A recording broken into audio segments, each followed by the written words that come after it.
Yo, what is going on, homies? It's your boy StumpD back for another OPTC video, and in today's video, we're diving into the final challenge of the Grand Voyage, taking on Monkey D. Luffy at Orange Town. And in today's video, we will be taking on level 4 of Monkey D. Luffy at Orange Town with the mission select. And after just doing the last challenges, the last 4, especially the one against Buggy, they're obviously so tailor-made to the new Limit Break Legends, the level limit breaks, and this one is obviously built around Buggy. You have to clear it with Buggy in your crew, have 6 driven characters, and they all have to be INT. The big downside, the fact that I just didn't even attempt it without having, like, both Buggies maxed, was because there's a 240 cost limit. 240 cost limit with 6 units means everyone has to be 40 cost or below. Now, you can use stuff like Unevolved Legends. You can use stuff like, obviously, like, very powerful rare recruits. And Buggy himself is 40 cost. But the whole idea is this fight is tailor-made for Buggy. Like, it's made for, like, it's purely made for Buggy. Kind of like how, like, Time Skip Luffy is, like, essential against the Buggy fight. Very similar how it's like Zoro and Shanks are very good for their respective fights. But this particular fight for level 5 and the one against Buggy, this whole Orange Island is so tailor-made to Time Skip Luffy as well as Legend Buggy. So, unfortunately, I just looked at it and I went, I'm not even going to try. Like, I'm just going straight for level 4, and then we'll call it a day. And then I'm going to go back and try these a little bit later. Once I sort of pull some more dupes, we get a little bit more of the power creep, we're going to come back to it. Because remember, like, this content isn't designed to just be beaten in the first 3 days. Like, this content came out, what, 2 days ago now, and we have managed to already do level 4 on... No, we haven't done level 4 on the Fuchsia City yet, which I might go back and give that another try. But, nevertheless, in today's video, we are taking level 4, and we're going to take a quick look at the team. So, the team looks a little bit like this. It is obviously an INT-driven team, as you do need to bring a full INT-driven lineup. I didn't even really need to level Limit Break characters to make this actually work, if I'm completely honest. I mean, I did already have Yamato Limit Break expanded, gave me a good reason to actually de-evolve her. She's a driven character, she's an INT character, she's a great final tap. I don't even have a max, like, hunger. I don't have any final tap, like, levels in her. So if you guys have pulled Yamatos, you're going to be in good stead for this fight. With the support of Halloween Lore, we can actually get an orb buff, because on every single stage, except for the very first stage, you can't use an orb buff. They have an interrupt, and they'll bind you for 89 turns. Obviously, if you use Buggy, you start the quest with a 20-turn orb buff. It's, again, being more tailor-made towards Legend Buggy, which, like, it's to be expected, though, right? Like, that's the whole idea of these particular fights. The next character we have is Kazuna Rare Recruit Brook. Now, Kazuna Rare Recruit Brook's really, really good, because he can remove defense up, and he gives a chain lock, which is awesome for the final stage. And you guys will see why that's amazing once we actually get there.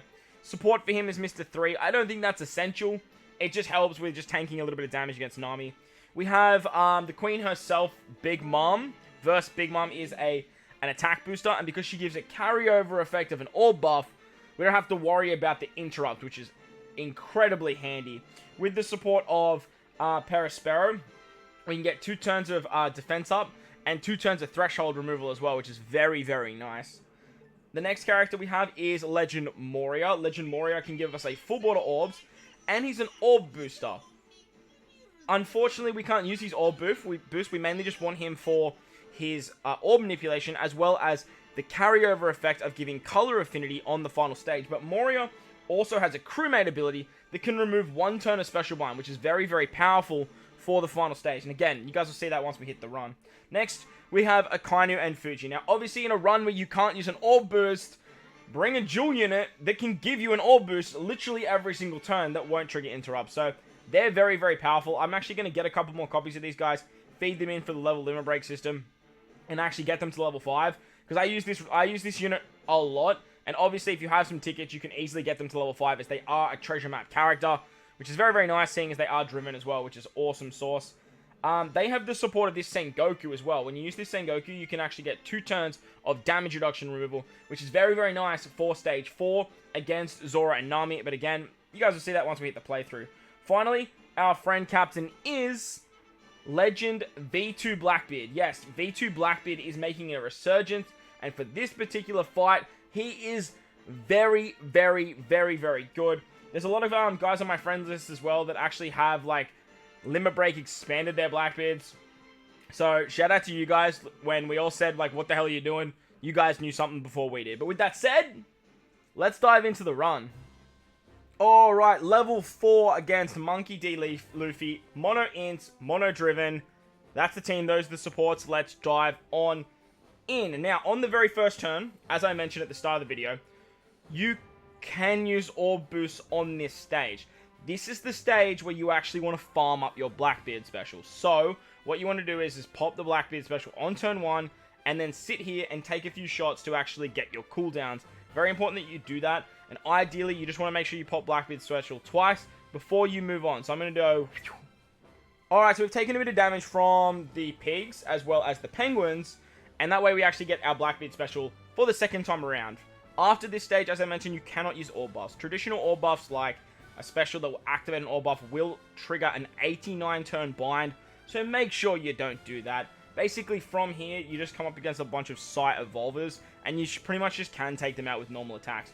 On stage 3, though, this particular stage here, there is a Hime Turtle in the back that does a lot of damage, and you do want to switch with your Fuji and Akainu on this stage. The reason you want to switch with Fuji Akainu is so you can switch into Fuji on the next turn, and that way you can get a 1.5 times orb buff. Use your back end of damage to kill this Hime Turtle. He's pretty chunky, or she's pretty chunky, they're pretty chunky. It's 2022 Stump. Pull your head out of your ass. Make sure to hit them with back end of damage, because the HP pool there is quite large.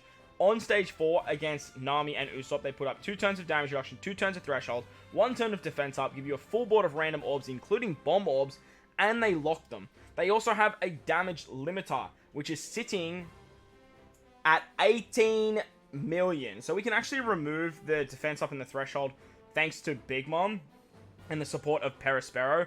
And then we can switch into Fuji and use the Fuji Akainu special to get not a full board of orbs, but as many as we possibly can. Now, if you guys saw there, I actually just reloaded the game once and just to, like, get a better orb randomizer.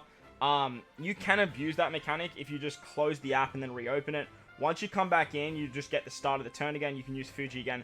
And you basically just want to try and get, like, 4 orbs, I reckon, would, like, be plenty. I managed to get 5, which was, like, very, very nice. But it's not going to matter all that much. As long as you have, I reckon, probably even 3, to be honest. Because you do want to get as many Wano orbs as you possibly can. Just for this particular stage here. Actually, now that I'm thinking about it, it's really not going to matter at all. Because... No, actually, no, you do want as many Wano orbs as you possibly can. That way you can just sort of hit that 18 million. But, like, even still, like, I still had Yamato left, so you probably don't. You probably need, like, 3. Like, 3 is probably enough. Nevertheless, on the second turn, after you use the Yamato special, the switch, the super type of Yamato to lock those orbs, you can then use the Magello special to lock them again. And then we can use the Big Mom special to get an attack boost. Use the switch ability of Fuji and Akainu, so that way you get an orb buff before you use the Moria special, otherwise you'll trigger the interrupt. Moria is going to give you a full board of orbs and get the clock buff, so that way you guys can get color affinity moving into the next stage. Once we've done that, we can easily take out our boy Zoro here, and we can move on to the final stage against Luffy, Zoro, and Nami, the 3 original East Blueians. That's not a word. On this stage, they all turn into a Psy unit. They put up a damage limiter once again, and they put up 2 turns of defense up. Again, you can't use a orb boost, and they special bind your left-hand column. This is where Moria is great, because it's only 1 turn of special bind. Moria's passive just removes that. And then you also get 2 turns of a chain coefficient reduction. This is where Blackbeard comes in clutch. Blackbeard's ability, or super type, can remove 1 debuff of every debuff on the enemy, and actually removes the damage limiter, which is very, very nice. We get the carryover of the orbs, we get the carryover of the color affinity. We can then use Blackbeard to get a 4 times attack boost. Brook gets rid of the defense up and gives us chain lock. As you can see, Blackbeard just decimates Luffy in the back, and then the other units can kill Zoro and Nami in the front. So a nice change of pace from what we just saw versing Buggy. Up against Luffy, the 4-star event is complete, and that's going to conclude my original runs of Grand Voyage. Now we're going to go back and try and do them level 5, which is just going to be, like, absolutely nuts. But I am looking forward to the challenge. I'm a big fan of Grand Voyage. I I think Bandai definitely brought it. We asked for it, and Bandai brought it, so I'm a big fan of it. Let me know how you guys are going in your Grand Voyage down in the comment section below. If you have some other teams, I would love to check them out. So please drop links in the comments, and I would love to see some more Grand Voyage stuff from you guys down there in the comments. While you're down there, don't forget to belt the like button if you're new. Hit that big red subscribe button too. But guys, wherever you are in this beautiful world, please remember to enjoy the rest of your day. As always, homies, I thank you for watching, and I'll catch you all in the next one. Let's